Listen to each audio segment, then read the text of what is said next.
મધરાતે જિલ્લાના તમામ 9 તાલુકાઓમાં સાર્વત્રિક વરસાદ નોંધાયો હતો. આ પ્રથમ વરસાદના પગલે જ જિલ્લાના નીચાણવાળા વિસ્તારોમાં પાણી ભરાઈ ગયા હતા, જેને કારણે વહીવટી તંત્ર તાત્કાલિક એક્શનમાં આવ્યું હતું. મધરાતે શરૂ થયેલા વરસાદમાં અંકલેશ્વર અને હાસોટ પંથકને મેઘરાજાએ ગમરોળ્યું હતું. માત્ર 2 કલાકના ટૂંકા સમયગાળામાં જ બંને તાલુકામાં 2.5 ઇંચ જેટલો વરસાદ ખાબકી ગયો હતો. નીચાણવાળા વિસ્તારોમાં પાણી ભરાવાની સમસ્યા સર્જાતા વહીવટી તંત્ર દ્વારા તાત્કાલિક ધોરણે ડ્રેનેજ લાઇનોની સફાઈ અને પાણીના નિકાલની કામગીરી હાથ ધરવામાં આવી હતી.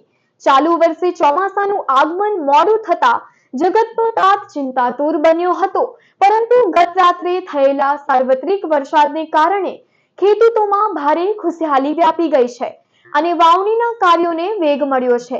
જિલ્લામાં તાલુકાવાર જોઈએ તો હાસોટમાં 68 મિલીમીટર, અંકલેશ્વરમાં 67 મિલીમીટર, ભરૂચમાં 39 મિલીમીટર, વાગરામાં 20 મિલીમીટર, આમોદ 12, નેત્રંગ 7, જ્યારે જંબુસર, ઝઘડિયા અને વાલિયામાં 6 મિલીમીટર વરસાદ નોંધાયો હતો.